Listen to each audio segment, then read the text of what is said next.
Plus two ഫിസിക്സിൻ്റെ 11ാമത്തെ ചാപ്റ്ററായ dual nature of matter and റേഡിയേഷൻ്റെ 2ാമത്തെ റിവിഷൻ വീഡിയോയിലേക്ക് എല്ലാവർക്കും സ്വാഗതം.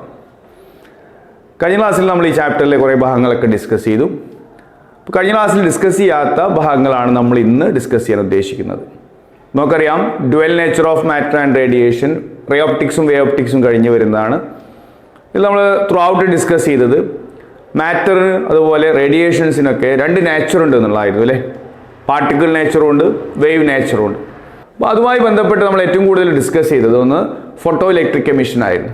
അതുമായി ബന്ധപ്പെട്ട ഐൻസ്റ്റീൻ്റെ എക്സ്പ്ലനേഷൻ അതുപോലെയുള്ള കാര്യങ്ങളൊക്കെയാണ് കഴിഞ്ഞ ക്ലാസ്സിൽ നമ്മൾ ഡിസ്കസ് ചെയ്തത്.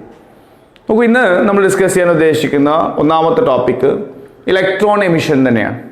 അപ്പം പലതവണ എക്സാമിന് ചോദിച്ച ഒരു ക്വസ്റ്റ്യൻ ആണ്, what are the 4 types of electron emission. അതിലൊന്നാണ് ഫോട്ടോ ഇലക്ട്രിക് എമിഷൻ. നമുക്കറിയാം. അപ്പോൾ ഏതൊക്കെയാണ് പ്രധാനപ്പെട്ട 4 ഫോട്ടോ ഇലക്ട്രിക് എമിഷൻസ് എന്നാണ് നമ്മൾ ആദ്യമായിട്ട് പഠിക്കാൻ പോകുന്നത്. ഏതൊക്കെയാണ് നോക്കൂ: thermionic emission, field emission, secondary emission and photo electric emission. അപ്പോൾ 4 എമിഷൻ്റെ പേര് പഠിച്ചു വെക്കുക, ഓരോന്നും എന്താണെന്ന് മനസ്സിലാക്കി വെക്കുക.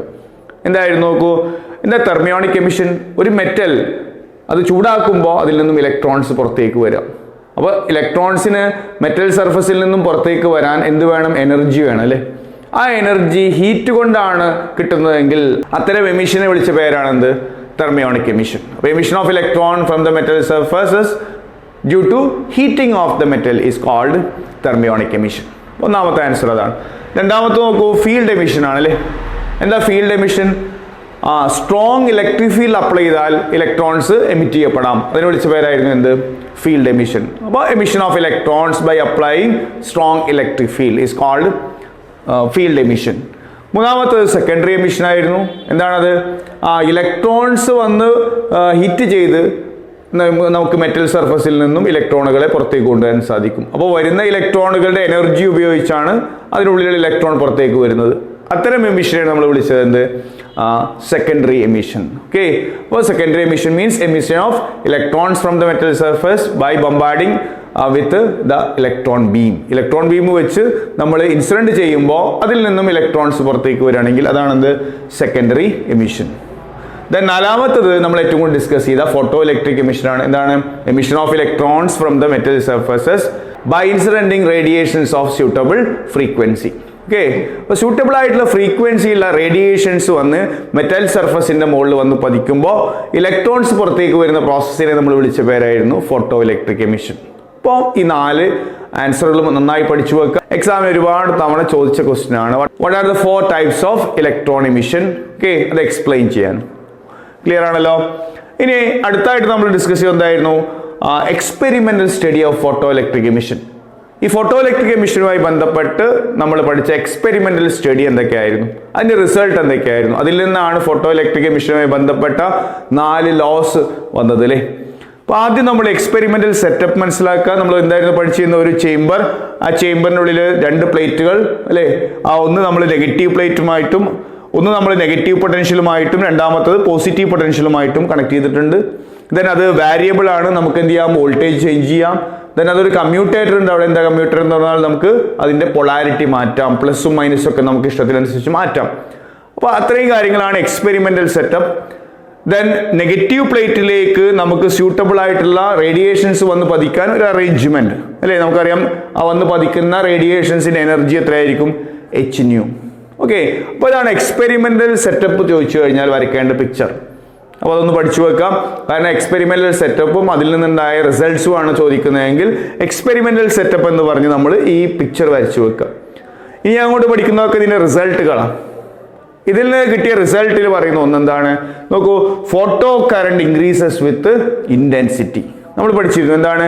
വന്ന് പതിക്കുന്ന റേഡിയേഷൻസിന്റെ ഇന്റൻസിറ്റി കൂടുന്തോറും പുറത്തേക്ക് വരുന്ന എന്തിന്റെ എണ്ണം കൂടും? ഇലക്ട്രോൺസിന്റെ എണ്ണം കൂടുകയും അങ്ങനെ ഉണ്ടാവുന്ന കറണ്ടിനെ നമ്മൾ വിളിച്ച പേരായിരുന്നു ഫോട്ടോ കറണ്ട്. അപ്പോൾ photo current increases with intensity of light. അപ്പം ലൈറ്റിന്റെ ഇന്റൻസിറ്റി കൂടുന്തോറും പുറത്തേക്ക് വരുന്ന ഫോട്ടോ ഇലക്ട്രോൺസിന്റെ എണ്ണം കൂടും. That means photo electric current increase ചെയ്യും.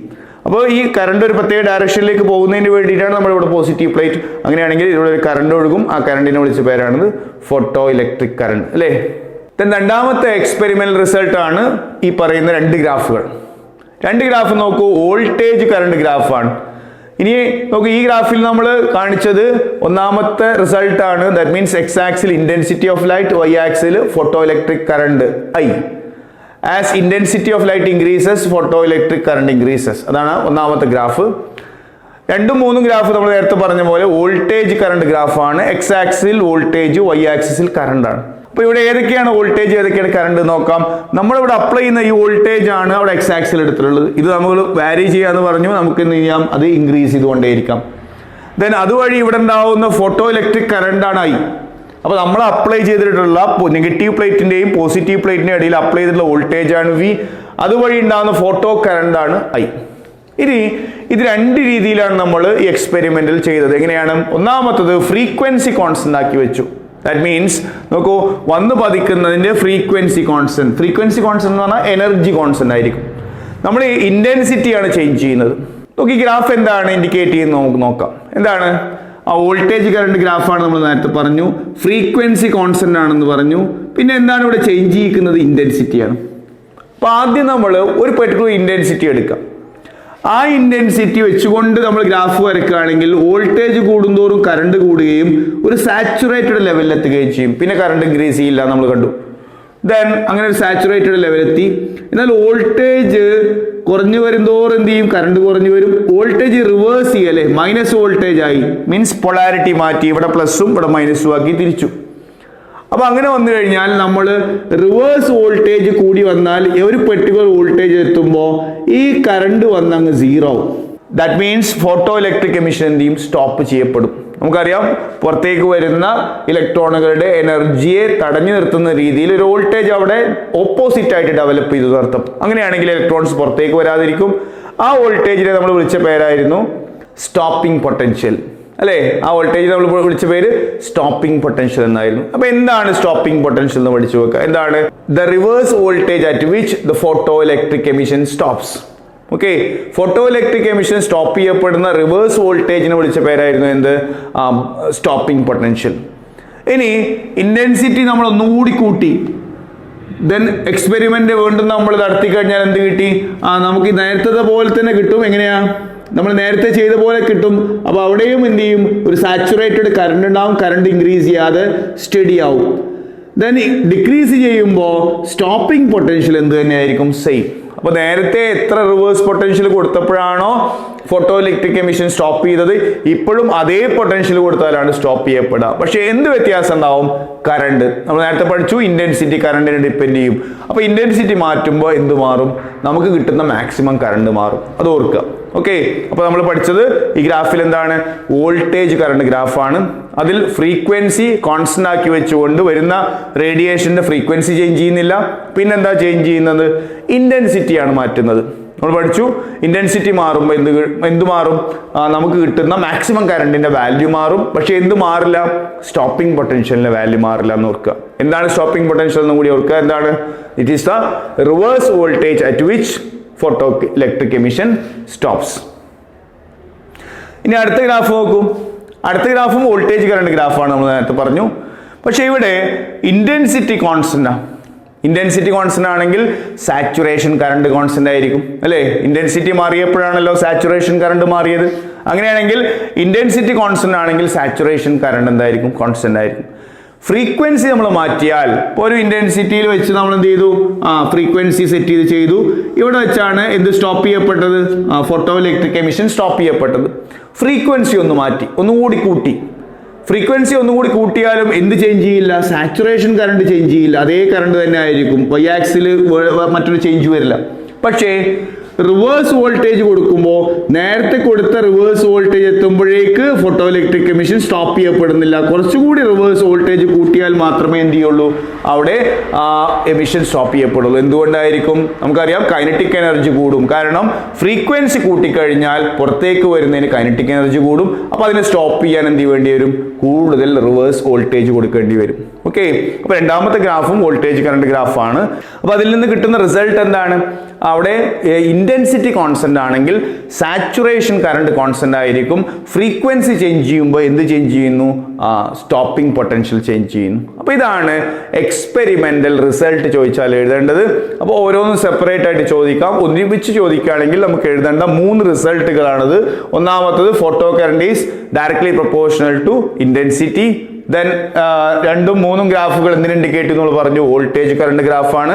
അതിൽ ഫ്രീക്വൻസി കോൺസ്റ്റന്റ് ആണെങ്കിൽ സ്റ്റോപ്പിംഗ് പൊട്ടൻഷ്യൽ കോൺസ്റ്റന്റ് ആയിരിക്കും. ദെൻ ഇന്റൻസിറ്റി കോൺസ്റ്റന്റ് ആണെങ്കിൽ സാച്ചുറേഷൻ കറണ്ട് കോൺസ്റ്റന്റ് ആയിരിക്കും. ഓക്കെ, ആ വ്യത്യാസം ഓർത്ത് വെക്കുക. അപ്പോൾ ഗ്രാഫ് വരയ്ക്കാൻ ചോദിക്കാം, അല്ലെങ്കിൽ ഗ്രാഫ് വരച്ചത് എക്സ്പ്ലെയിൻ ചെയ്യാൻ ചോദിക്കാം, അല്ലെങ്കിൽ ഗ്രാഫ് നമുക്ക് തന്ന് ക്വസ്റ്റ്യൻ പേപ്പറിൽ ഒരു ഗ്രാഫ് തന്ന് ഈ ഗ്രാഫ് എന്താണെന്ന് നമുക്ക് എക്സ്പ്ലെയിൻ ചെയ്യാൻ ചോദിക്കാം. അപ്പോൾ ഓരോന്നും കൃത്യമായിട്ട് മനസ്സിലാക്കി പഠിച്ചു പോവാം. അപ്പോൾ ഈ എക്സ്പെരിമെന്റൽ സ്റ്റഡിയിൽ നിന്നും 4 പ്രധാനപ്പെട്ട റിസൾട്ടുകൾ നമുക്ക് കിട്ടി. ആ 4 നമ്മൾ laws of photo electric emission എന്ന് പറഞ്ഞ് പഠിച്ചത്. ഓക്കെ, എന്തൊക്കെയായിരുന്നു? ഒന്ന് ഇത് തന്നെയാണ്. എന്താണ്? Photo electric current is directly proportional to intensity of light, not depends upon frequency. Okay, photo electric current എപ്പോഴും ഡിപ്പെൻഡ് ചെയ്യുന്നത് ഇന്റൻസിറ്റി ഓഫ് ലൈറ്റിനെയാണ്. എന്തിനെ ഡിപ്പെൻഡ് ചെയ്യുന്നില്ല? ഫ്രീക്വൻസി ഓഫ് ഇൻസിഡന്റ് ലൈറ്റിനെ ഡിപ്പെൻഡ് ചെയ്യുന്നില്ല. രണ്ടാമത്തെ ലോ നമ്മൾ പഠിച്ചത് എന്തായിരുന്നു? The kinetic energy of emitted electrons is directly proportional to frequency, not depends upon intensity. പുറത്തേക്ക് വരുന്ന ഫോട്ടോ ഇലക്ട്രോണുകളുടെ എണ്ണം ഇന്റൻസിറ്റിയെ ഡിപ്പെൻഡ് ചെയ്യുന്നു, എന്നാൽ പുറത്തേക്ക് വരുന്നതിന്റെ കൈനറ്റിക് എനർജി എന്തിനാണ് ഡിപ്പെൻഡ് ചെയ്യുന്നത്? ഫ്രീക്വൻസിയാണ്. അതെന്തിനെ ഡിപ്പെൻഡ് ചെയ്യുന്നില്ല? ഇന്റൻസിറ്റിയെ ഡിപ്പെൻഡ് ചെയ്യുന്നില്ല. അപ്പോൾ ക്ലിയർ ആണല്ലോ? ഒന്നാമത്തെ ലോ എന്താണ്? The photo electric current is directly proportional to intensity of light, not depends upon frequency. രണ്ടാമത്തത് the kinetic energy of emitted electrons is directly proportional to the frequency of light, not depends upon intensity. Then third one നമ്മൾ പഠിച്ചത് there is a minimum frequency below which no photoelectric emission takes place. ഇങ്ങനെ ഒരു emission നടക്കണമെങ്കിൽ വന്നു വീഴുന്ന radiation ഒരു minimum frequency വേണം. അതിലും കുറഞ്ഞ റേഡിയേഷൻ, അതിലും കുറഞ്ഞ ഫ്രീക്വൻസിയിലെ റേഡിയേഷൻ വന്ന് പതിച്ചു കഴിഞ്ഞാൽ ഇലക്ട്രോൺസ് പുറത്തേക്ക് വരില്ല. ആ മിനിമം വാല്യൂവിനെ നമ്മൾ വിളിച്ച പേരായിരുന്നു ത്രെഷോൾഡ് ഫ്രീക്വൻസി. ഓക്കെ, അപ്പൊ അതാണ് മൂന്നാമത്തെ ലോ ആയിട്ട് പറയുന്നത്. ഒരു എക്സ്പെരിമെന്റൽ റിസൾട്ട് ആണ്. അത് തന്നെയാണ് മൂന്നാമത്തെ ലോ. മൂന്നാമത്തെ ലോ എന്താണ്? there is a minimum frequency below which no photoelectric emission takes place and is called threshold frequency. അപ്പൊ അത് ലോ ആയിട്ടും പഠിക്കണം. അതുപോലെ what is mean by threshold frequency എന്ന് ചോദിച്ചാലും അതേ ആൻസർ ആണ്. എന്താണ്? there is a minimum frequency of incident radiation below which no photoelectric emission takes place. That value is known as threshold frequency. Then നാലാമത്തെ law ആയിട്ട് നമ്മൾ പഠിച്ചത് എന്തായിരുന്നു? it is an instantaneous process. Electron എമിഷനും വന്നു പതിക്കുന്ന ലൈറ്റിന്റെ ഇൻസിഡൻസും തമ്മിൽ എന്തില്ല? there is no time delay. എപ്പോഴാണോ സ്യൂട്ടബിൾ ഫ്രീക്വൻസിയുള്ള ലൈറ്റ് വന്ന് പതിക്കുന്നത് ആ സമയം തന്നെ, അതേ സമയം തന്നെ ഇലക്ട്രോൺസ് എന്ത് ചെയ്യുന്നുണ്ട്? എമിറ്റ് ചെയ്യപ്പെടുന്നുണ്ട്. there is no time delay between the two processes. അപ്പോൾ ഈ റിസൾട്ടിൽ നിന്ന് നമുക്ക് 4 ലോ ചോദിക്കാം അല്ലേ? what are the laws of photoelectric emission? ഒന്നുകൂടി ഞാൻ പറയാം, ആ ലോസ് കൂടി പഠിച്ചു വെക്കുക റിസൾട്ടിന്റെ കൂടെ. ഒന്നാമത്തെ എന്തായിരുന്നു? the photoelectric current is directly proportional to intensity of light. രണ്ടാമത്തത് the kinetic energy of photoelectrons is directly proportional to frequency of light. മൂന്നാമത്തത് there is a minimum frequency below which no photoelectric emission takes place. That frequency is known as threshold frequency. നാലാമത്തത് photoelectric emission is an instantaneous process. അപ്പോൾ നമ്മൾ ആദ്യം discuss ചെയ്തത് 4 തരത്തിലുള്ള emission ഏതൊക്കെയാണെന്ന്. Then രണ്ടാമത് discuss ചെയ്തത് ഫോട്ടോ ഇലക്ട്രിക് എമിഷനുമായി ബന്ധപ്പെട്ട എക്സ്പെരിമെന്റും അതിൽ നിന്ന് കിട്ടിയ റിസൾട്ടും ദെൻ അതിന്റെ കൺക്ലൂഷനായിട്ട് പറഞ്ഞ 4 ലോസും ആണ്. കൃത്യമായിട്ട് പഠിച്ചു വെക്കുക. വളരെ ഇമ്പോർട്ടൻ്റ് ആയിട്ടുള്ള ടോപ്പിക്കുകളാണ്. ഓക്കെ, ഇനി നമുക്ക് അടുത്ത ടോപ്പിക്കിലേക്ക് പോവാം. നമുക്ക് ഈ ചാപ്റ്ററിൽ നമ്മൾ പറഞ്ഞ പോലെ ഡ്യുവൽ നേച്ചറാണ് ഡിസ്കസ് ചെയ്യുന്നത്. ഫോട്ടോ ഇലക്ട്രിക് പോലെയുള്ള പ്രോസസ്സുകളൊക്കെ എക്സ്പ്ലെയിൻ ചെയ്യപ്പെട്ടുള്ളത് റേഡിയേഷൻസിന്റെ പാർട്ടിക്കിൾ നേച്ചറാണ് അല്ലേ? ഇതുവരെ നമ്മൾ അതാണ് ഡിസ്കസ് ചെയ്തിരുന്നത്.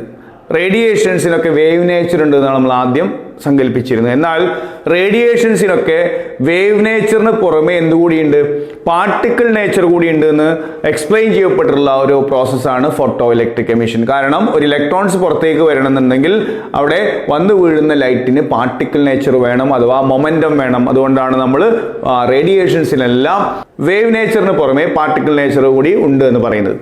ഇനി തിരിച്ച് പാർട്ടിക്കിൾസിന് അല്ലെങ്കിൽ മാറ്ററിന് പാർട്ടിക്കിൾ നേച്ചർ മാത്രമല്ല വേവ് നേച്ചർ ഉണ്ട് എന്ന് നമ്മൾ തിരിച്ച് പറയുന്ന ചില എക്സ്പെരിമെന്റ്സ് ആണ്. അപ്പം അത്തരം ചില കാര്യങ്ങളാണ് ചാപ്റ്ററിന് അവസാനം നമ്മൾ ഡിസ്കസ് ചെയ്ത്. അപ്പോൾ അതിലൊന്നാണ് മാറ്റർ വേവ് എന്നുള്ള കൺസെപ്റ്റ്. നമ്മൾ പഠിച്ചു ഇലക്ട്രോൺ പോലെയുള്ള sub atomic particles very high വെലോസിറ്റിയിൽ പോകുമ്പോൾ അതിന് മൊമെന്റം മാത്രമല്ല അതിന് വേവ് ലെങ്ത് കൂടിയുണ്ട്. ദെൻ അങ്ങനെ ആ മാറ്ററുമായി അസോസിയേറ്റ് ചെയ്തെടുക്കുന്ന വേവിനെ നമ്മൾ വിളിച്ച പേരാണ് മാറ്റർ വേവ്, അല്ലേ? വേവിന്റെ ക്ലാസിഫിക്കേഷൻ ഒക്കെ പഠിക്കുമ്പോൾ നമ്മൾ മാറ്റർ വേവ് പഠിക്കാറുണ്ട്. എന്താ matter wave? The wave associated with matter is called matter wave. ഒരു ഇലക്ട്രോൺ പോകുമ്പോൾ ഒരു ഫാസ്റ്റ് മൂവിങ് ഇലക്ട്രോണിന് വേവ് ലെങ്ത് കൂടിയുണ്ട്. ദാറ്റ് മീൻസ് അതിനൊരു വേവിന്റെ നാച്ചർ കൂടിയുണ്ട്. അത്തരം വേവുകളെ വിളിച്ച പേരാണെന്ത്? Matter wave. മാറ്റർ വേവ് എന്താണെന്ന് അറിഞ്ഞിരിക്കുക. Wave associated with particles is known as matter wave. നോക്കൂ, അത്തരം വേവുകളെ നമ്മൾ ഡി ബ്രോഗ്ലി വേവ് എന്ന് പറയാറുണ്ട്. അത്തരം വേവുകളുടെ വേവ് ലെങ്ത്തിനെ നമ്മൾ അതുകൊണ്ട് തന്നെ ഡി ബ്രോഗ്ലി വേവ് ലെങ്ത് എന്ന് പഠിച്ചു. അപ്പോൾ ഡി ബ്രോഗ്ലി വേവ് ലെങ്ത് കാണാനുള്ള ഇക്വേഷൻ എന്തായിരുന്നു? Lambda equal to h by p, അല്ലേ? എച്ച് എന്ന് പറയാൻ നമുക്കറിയാം പ്ലാങ്ക്സ് കോൺസ്റ്റന്റ് ആണ്. പി എന്ന് പറയുമ്പോൾ പാർട്ടിക്കിൾസ് ആണ്. ആ പാർട്ടിക്കിൾസ് മൂവ് ചെയ്യുമ്പോൾ ഉണ്ടാവുന്ന മൊമെന്റം. ആ എച്ച് ബൈ പി കണ്ടാൽ നമുക്ക് എന്ത് കാൽക്കുലേറ്റ് ചെയ്യാം? അതിന്റെ വേവ് ലെങ്ത് കാൽക്കുലേറ്റ് ചെയ്യാം. അല്ലെങ്കിൽ അതിനെ നമുക്ക് എച്ച് ബൈ എം വി എന്ന് എഴുതാം, കാരണം p equal to m v ആണ്. അല്ലെങ്കിൽ മറ്റൊരു ഇക്വേഷൻ നമ്മൾ എച്ച് ബൈ എന്ത് എഴുതാറുണ്ട്? 2m into K. K means kinetic എനർജിയാണ്. കാരണം നമ്മൾ മൊമെന്റവും കൈനറ്റിക് എനർജിയും തമ്മിലുള്ള ബന്ധം പഠിച്ചിട്ടുണ്ട്. എന്താണ്? Kinetic energy equal to p square by 2m. അതിൽ നിന്ന് കിട്ടിയ ഇക്വേഷൻ ആണത്. Kinetic energy is equal to p square by 2m. അപ്പോൾ സ്വാഭാവികമായിട്ടും പി ഈക്വൽ ടു നമുക്ക് എന്ത് കൊടുക്കാം? 2m into kinetic energy. അങ്ങനെയാണ് ഈ പിക്ക് പകരം എന്ത് കൊടുത്തത്? നോക്കൂ, P square equal to 2m into kinetic energy. അപ്പോൾ P equal to root of 2m into kinetic energy. അതാണ് പിക്ക് പകരം നമ്മൾ root of 2m into K എന്ന് കൊടുത്തിട്ടുള്ളത്. അങ്ങനെയും കാണാം. അപ്പോൾ പ്രോബ്ലംസ് ഒക്കെ വരുമ്പോൾ യൂസ് ചെയ്യേണ്ട ഇക്വേഷൻസ് ആയതുകൊണ്ടാണ് എല്ലാ ഇക്വേഷൻസ് ഒന്നും ഓർമ്മിപ്പിച്ചത്. അപ്പോൾ ഒന്നെങ്കിൽ എച്ച് ബൈ പി, അല്ലെങ്കിൽ എച്ച് ബൈ എം വി, അല്ലെങ്കിൽ h by root of 2m into k. Okay, അങ്ങനെ ഓർക്കുക. അല്ലെങ്കിൽ നമുക്കിതിനെ lambda equal to h by root of 2m into q v എന്ന് കൊടുക്കാം. എന്താ ക്യൂ വി? ക്യൂ ചാർജുള്ള ഒരു പാർട്ടിക്കിൾ ആണ്. ഇപ്പം ഇലക്ട്രോൺ ആണെങ്കിൽ ചാർജ് ഉണ്ടാവുമല്ലോ. അപ്പോൾ അത് മൂവ് ചെയ്യാൻ ഒരു ആക്സിലറേറ്റിംഗ് പൊട്ടൻഷ്യൽ വേണ്ടി വരും. അപ്പോൾ വി പൊട്ടൻഷ്യലിലാണ് ക്യൂ എന്നുള്ള ചാർജ് മൂവ് ചെയ്യുന്നതെങ്കിൽ അവിടെ കൈനറ്റിക് എനർജി ഇക്വേഷൻ എന്തിന് ഈക്വൽ ആയിരിക്കും? നമുക്കറിയാം ക്യൂ വി. വി പൊട്ടൻഷ്യൽ ആണ്, അല്ലേ? അങ്ങനെയാണെങ്കിൽ കൈനറ്റിക് എനർജിക്ക് പകരം ക്യൂ വി കൊടുത്തുകൊണ്ട് ഈ ഇക്വേഷൻ ഒന്ന് മോഡിഫൈ ചെയ്ത് കഴിഞ്ഞാൽ നമുക്ക് lambda equal to h by root of 2m into q v എന്ന് എഴുതാം. അപ്പം ആ പാർട്ടിക്കിൾസിന്റെ വേവ് നേച്ചറിനെ കുറിച്ചാണ് നമ്മൾ ഡിസ്കസ് ചെയ്തത്. പാർട്ടിക്കിൾസുമായി അസോസിയേറ്റ് ചെയ്ത് കിടക്കുന്ന വേവിനെ നമ്മൾ എന്ത് വിളിച്ചു?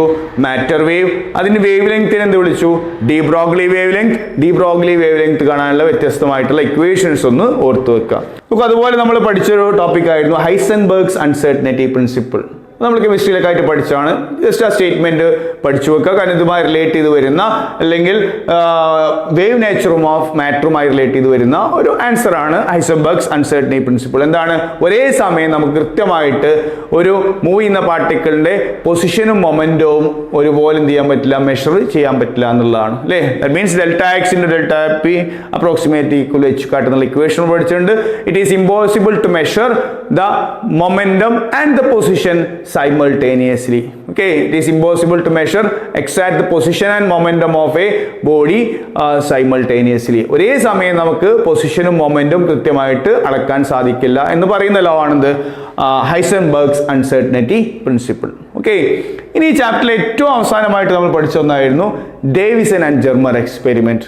ഓക്കെ, ഈ എക്സ്പെരിമെന്റ് എന്തിനു വേണ്ടി നടത്തി എന്നുള്ളതിന് ആൻസർ പഠിച്ചു വെക്കുക. Wave nature of electron prove ചെയ്യുന്നതിന് വേണ്ടിയിട്ടാണ്. കാരണം നമുക്കറിയാം ഇലക്ട്രോൺ മൂവ് ചെയ്യുമ്പോൾ പാർട്ടിക്കിൾ നേച്ചറാണ്. അതിന് വേവ് നേച്ചർ കൂടി ഉണ്ട് എന്ന് പ്രൂവ് ചെയ്യുന്ന ഒരു എക്സ്പെരിമെന്റ് ആണ് എന്ത്? Davisson and Germer experiment. അപ്പോൾ ആ രീതിയിലാണ് അതിന് മനസ്സിലാക്കി വെക്കേണ്ടത്. അപ്പോൾ പാർട്ടിക്കിളിന് വേവ് നേച്ചർ ഉണ്ടെന്ന് കാണിക്കുന്ന ഒരു എക്സ്പെരിമെന്റ് ആണ്. അപ്പോൾ അതിൽ എക്സ്പെരിമെന്റൽ സെറ്റപ്പ്, റിസൾട്ട്, കൺക്ലൂഷൻ ഇത്ര പഠിച്ചു വെച്ചാൽ മതി. അപ്പോൾ എങ്ങനെയായിരിക്കും എക്സാമിന് ചോദിക്കുക? ഓക്കെ. അപ്പോൾ അവിടെ നോക്കൂ, ഒരു കോയിൽ, അവിടെ ആ കോയിൽ ചൂടാക്കിയിട്ടാണ് അവിടെ നിന്ന് ഇലക്ട്രോൺസ്, മീൻസ് തെർമിയോണിക് എമിഷൻ ആണെന്ന് മനസ്സിലാക്കുക. അപ്പോൾ അവിടെ നിന്ന് ഈ കോയിൽ ഹീറ്റിംഗ് കോയിലാണ്. ഹീറ്റിംഗ് കോയിൽ ചൂടാവുമ്പോൾ അവിടെ ഇലക്ട്രോൺസ് എമിറ്റ് ചെയ്യപ്പെടും. ആ ഇലക്ട്രോണിനെ ഒരു ബീം ആക്കി മാറ്റുന്നതിന് വേണ്ടി ഇവിടെ ഒരു സ്ലിറ്റ് നമ്മൾ അറേഞ്ച് ചെയ്തിട്ടുണ്ട്. ദെൻ ആ സ്ലിറ്റിലൂടെ ഇലക്ട്രോൺ ബീമാണ് ഈ പോകുന്നത്, ഇലക്ട്രോൺ ബീം. അവിടെ നമ്മൾ ഒരു നിക്കൽ പ്ലേറ്റ് വെച്ചിട്ടുണ്ട്. ഈ നിക്കൽ പ്ലേറ്റിൽ തട്ടി ഈ ഇലക്ട്രോൺ ബീം എന്ത് ചെയ്യുന്നു? സ്കാറ്റർ ചെയ്യപ്പെടുന്നു. അതാണ് നമ്മൾ പഠിച്ചത് അല്ലേ, സ്കാറ്റർ ചെയ്യപ്പെടുന്നു. സ്കാറ്റർ ചെയ്യുക എന്ന് പറഞ്ഞാൽ വ്യത്യസ്ത ആംഗിളിലേക്ക് റിഫ്ലക്ട് ചെയ്യപ്പെടുന്നു. അങ്ങനെ അതിനെ സ്റ്റഡി ചെയ്യാൻ വേണ്ടി നമ്മളൊരു സ്കെയിൽ വെച്ച് ഇവിടെ എന്ത് ചെയ്തു? ഒരു ഡിറ്റക്ടർ വെച്ച് നമ്മൾ സ്റ്റഡി ചെയ്തു. വ്യത്യസ്ത ആംഗിളുകളിൽ എത്രയാണ് അതിൻ്റെ ഇൻറ്റൻസിറ്റി. മാത്രമല്ല നമ്മളിവിടെ ഈ ഇലക്ട്രോൺ ബീമിന് ആക്സിലറേറ്റ് ചെയ്യാൻ ഉപയോഗിച്ച പൊട്ടൻഷ്യലും വാരി ചെയ്തു. ഈ രണ്ട് ചേഞ്ചസാണ് വരുത്തിയത്. ഒന്ന്, ഇലക്ട്രോൺ ബീമിന്റെ ആക്സിലറേറ്റിംഗ് പൊട്ടൻഷ്യൽ ചേഞ്ച് ചെയ്തു. രണ്ടാമത്തത് നമ്മൾ എന്ത് ചെയ്തു? ഈ ആംഗിൾ ചേഞ്ച് ചെയ്തു. വ്യത്യസ്ത ആംഗിളിൽ എത്രയാണ് സ്കാറ്റേർഡ് ഇലക്ട്രോൺ എന്ന് നമ്മൾ മെഷർ ചെയ്തു. അങ്ങനെ കിട്ടിയപ്പോൾ അതിന്റെ പീക്ക് റിസൾട്ട് കിട്ടിയത് എത്രയിലാണ്? 54 വോൾട്ട് ആക്സിലറേറ്റിംഗ് പൊട്ടൻഷ്യലിലും 50 ഡിഗ്രി ആംഗിളിലുമാണ് മാക്സിമം ഇന്റൻസിറ്റി കിട്ടിയത്. ദാറ്റ് മീൻസ് അവിടെ നോക്കൂ, പല ആംഗിളിലും പല ഡയറക്ഷനിലും വ്യത്യസ്തമായിട്ടാണ് ഇന്റൻസിറ്റി കിട്ടുന്നത്.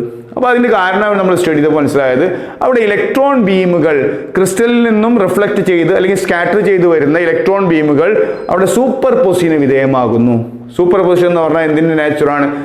ഒരു വേവിന്റെ നേച്ചറാണ്. ഇങ്ങനെ സൂപ്പർ പൊസിഷന് വിധേയമാകുകയും അതുമായി ബന്ധപ്പെട്ടാണ് ഇത് ചേഞ്ച് വരുന്നതെന്നും, ആ സൂപ്പർ പൊസിഷനുമായി ബന്ധപ്പെട്ട് നമ്മളൊരു ഇക്വേഷൻ പഠിച്ചു, that is what's called Bragg's equation. എന്താ Bragg's equation? 2d sin theta into എന്താണ് Bragg's equation? 2d sin theta equal to n lambda. Equation പഠിച്ചിരുന്നു അല്ലേ? ആ ഇക്വേഷൻ കൂടി യൂസ് ചെയ്തിട്ട് നമ്മൾ ഇത് സ്റ്റഡി ചെയ്തപ്പോൾ നമുക്ക് കിട്ടിയ റിസൾട്ട് എന്താണ്?